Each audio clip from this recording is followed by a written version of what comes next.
Pulwama attack एक pre plan करवाते हैं, उन्हें मरवा देते हैं। आप पाकिस्तान का कबूतर यहाँ नहीं आ सकता, आरडीएक्स यहाँ पर आ जाती है। कोई भी बात मोदी जी से पूछो, मोदी हिंदुस्तान में क्या हो रहा है, पाकिस्तान में नॉन मुस्लिम के साथ जुल्म हो रहा है। अबे हिंदुस्तान में क्यों नहीं बताते क्या पे क्या हो रहा है? मतलब आपसे कुछ भी बात करें, आप पाकिस्तान की बात करते हैं, आपसे कोई भी बात करें, आप अमेरिका जाते हैं, आपकी बार ट्रम्प सरकार, अबे ट्रम्प जैसा बंद तो जा, बंद तो जा। वहाँ पर 17 साल के बच्चे को, मेरी इंटायर फैमिली अमेरिका में रहती है, 17 साल का बच्चे को वहाँ जॉब मिलती है, 40 साल में वहाँ पेंशन शुरू हो जाती है। ये हमारी नेशनलिटी छीनी, ये नेशनलिटी नहीं छीनना है, ये इनके पीछे बहुत बड़ी साजिश है। 35 करोड़ मुसलमान, सर ये साजिश है कि 35 करोड़ मुसलमान जो अच्छे खासे पढ़े लिखे, सबके 20% लोगों के पास कागजात है, लेकिन इसके पीछे जो 20 करोड़ दलित हैं, उनके पास कोई पेपर नहीं है। तो ये मुसलमानों को वोट बैंक से बाहर करेंगे। हम ये नहीं कह रहे हैं डिटेंशन कैंप में डालेंगे। अल्हम्दुलिल्लाह हिंदुस्तान का कोई घर ऐसा ही, कोई जेल ऐसी नहीं है जहां मुसलमानों को ये नहीं डाल पाएंगे। तो ये वोट बैंक से बाहर करेंगे, हमें 35 करोड़ हमें बाहर करेंगे, 20 करोड़ ये दलित को बाहर करेंगे। उसके बाद ये जो एक एलिट क्लास आरएसएस सोच है, मुट्ठी भर जो लोग हैं, ये हमें गुलाम बना के हुकूमत करना चाहता। हम अंबानी की हिस्ट्री उठाकर देखें, 10 साल पहले क्या था, वो कुछ नहीं था। आज जब हम पूरा देश बर्बाद है तो अंबानी कैसे अमीर हो गया? उसकी जो 2014 में अगर आप उसका टर्नओवर देखें, अगर वो 2 था तो अब 10 है। अदानी 35% कैसे ग्रो कर गया? जब सारा हिंदुस्तान बर्बाद है तो पैसे के उसने झाड़ के नोटों पे, पेड़ों पे झाड़े थे, कहाँ से आए पैसे? वो मैं कहती हूँ वो उलमाए-ए-दीन कहाँ सोए पड़े हुए जो बात पे फतवे देते हैं। सानिया मिर्जा की स्कल छोटी है, आमिर खान मुसलमान नहीं है। कमीनों अब दोनों तुम फतवा जब देने की बात है, सारे के सारे बिलों में से कब निकलते हैं उलमाए-ए-दीन? जब इलेक्शन होने वाले होते हैं, क्योंकि इनके पास पेटियां पहुंचती हैं 20 करोड़ में, 30 करोड़ में। तो मैं कहती हूँ उलमाए-ए-दीन की भी मत सुने, सबको एक तरफ कर दें।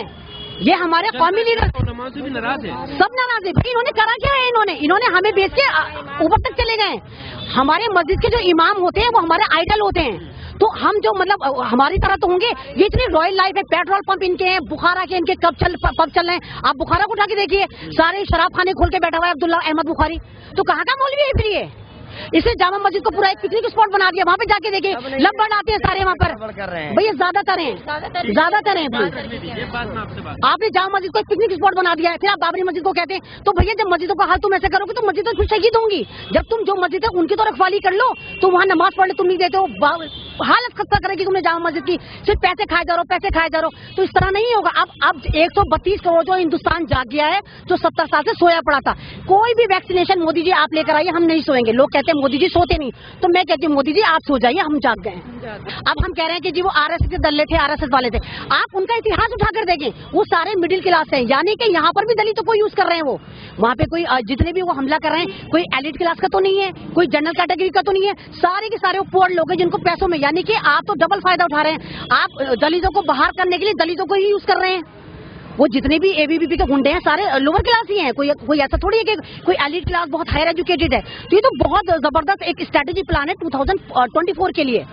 अरे मोदी जी कहते हैं कि हम भगोड़े थे, तो भैया जितने हम 35 करोड़ हैं कोई नहीं आया। जब आपने हिंदुस्तान में हमारे पे जुल्म करा, यहाँ पर 90% मुस्लिम कन्वर्टेड हैं जो बाई चॉइस हुए हैं। हमें कोई किसी ने जबरदस्ती इंजेक्शन लगा मुसलमान नहीं करा है। मैं आज बिंदी लगा रही हूँ क्योंकि मोदी जी कहते हैं पहचानेंगे। मैंने लाइफ में कभी बिंदी नहीं लगाई, तो मैं कहती पहचानी, मैं भी बिंदी लगाए हुए हूँ। मैंने लगा रही पहचानिए मुझे मैंने लगाया पहचानिए। आप कह रहे हैं पहचानेंगे, तो हम कह रहे हैं हम भी पहचानेंगे। हम पहचानना है आरएसएस के दलों को, हम पहचाना है दिल्ली पुलिस को, यूपी पुलिस को, उनके कपड़ों से ही पहचानना है। आप बिल्कुल सही कह रहे हैं कि आप कपड़ों से पहचाने जा रहे हैं, हम नहीं पहचाने जा रहे, वो आपके दल्ले पहचाने जा रहे हैं। खुली वीडियो चल रही है, चिन्मयान आनंद को देख लीजिए, सेंगर को देख लीजिए, मतलब जो पूरी रेपिस्ट पार्टी है इनकी, लेकिन कोई सुनवाई नहीं। हाँ, अगर हम लोग प्रोटेस्ट भी कर रहे हैं, सिर्फ हम ये कहते हैं कि मोदी सरकार हमें पकड़ के जेलों में डाल दिया जा रहा, तो इस तरह नहीं होगा। कोई भी हिंदुस्तान की जेल इतनी बड़ी नहीं है जहां पर आप 132 करोड़ लोगों को ठूस दें, और इतनी गोलियां नहीं है आपके पास। अब आप इतने मर्द के बच्चे थे तो आपने नोटिफाई 12 दिसंबर में कर लिया था, तो आप नोटिफाई क्यों नहीं कर रहे जब आपने इसको पास करवा लिया रातों रात? यानी कि आप डरे हुए, आपको पता है आपकी उल्टी गिनती शुरू हो गई। पहले हम लोग जो प्रोटेस्ट कर रहे थे, हम ये कह रहे थे ये बिल वापस लें। अब हम ये नहीं कह रहे आप बिल वापस लें, अब आप भी वापस जाएंगे। प्रधानमंत्री ने कल एक स्टेटमेंट दिया बंगाल में जाकर, उन्होंने कहा कि जो इसका विरोध कर रहे हैं वो राजनीति कर रहे हैं। तो क्या आपको किसी ने यहाँ भेजा है राजनीति? तो सर मैं राजनीति, हाँ चलिए हम राजनीति कर रहे हैं, अपनी कौम के लिए राजनीति कर रहे हैं। हम 132 करोड़ जो हम राजनेता बन गए सब, हमें किसी नेता की नहीं सुननी, हमें किसी नेता की नहीं सुननी। अब हम सब नेता हैं, हम औरतों की, मैं भी एक औरत हूँ, मैं भी एक औरत की आवाज हूँ, मैं कोई पॉलिटिकल लीडर नहीं हूँ। अब मुझे यहाँ का एक्स MLA आसिफ मोहम्मद खान मुझे मारने की धमकियां दे रहा है वो लगातार।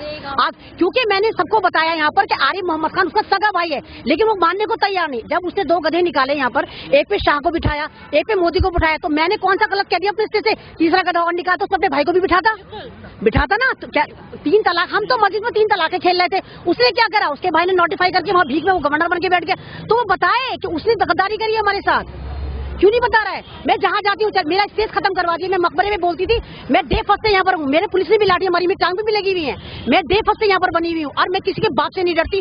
अगर ऊपर वाले ने मेरी मौत नहीं लिखी तो नहीं मेरी मौत आ सकती है। ठीक है, आखिरी सवाल मीडिया से रिलेटेड, क्योंकि कुछ नाराजगी है और कई जगह मैं गया हूँ तो वो सामने आई है कि बोलने से कोई फायदा नहीं है। क्या कहना चाहेंगे आज का जो मीडिया है? मैं गोदी मीडिया से भी नाराज नहीं हूँ। वो तो वही वाली बात, अपने घर में अगर नौकरानी रखती हूँ तो मैं यही चाहूंगी ना, वो पड़ोस की मुखबिरन न करे, मेरी करे। तो वो तो पेटेड है, उनको अंबानी ने खरीद रखा है, तो उनसे भी हम क्या शिकायत करें? लेकिन जैसे आप छोटे छोटे यूट्यूबर हैं, अब ये जिम्मेदारी आपके ऊपर है। आप 130 करोड़ की आवाज बने, जैसे रवीश कुमार बने हुए, जैसे बहुजन समाज बना हुआ है, आप बने आवाज हमारी। आज सबसे ज्यादा इंटरनेट पे यूट्यूब चल रहा है, सारे जो जितने भी नेशनल चैनल है, बस ये चंगासी चंगासी चंगासी कर रहे हैं, कोई नहीं सुन रहा है। आज इस वक्त आप सुने जा रहे हैं, तो आप बने आवाज, आप दिखाएं कि हिंदुस्तान क्या है, क्या हो रहा है 132 करोड़ हिंदुस्तान के साथ दुनिया में। तो आप आवाज बने, क्योंकि जमीन सबके पास होता है।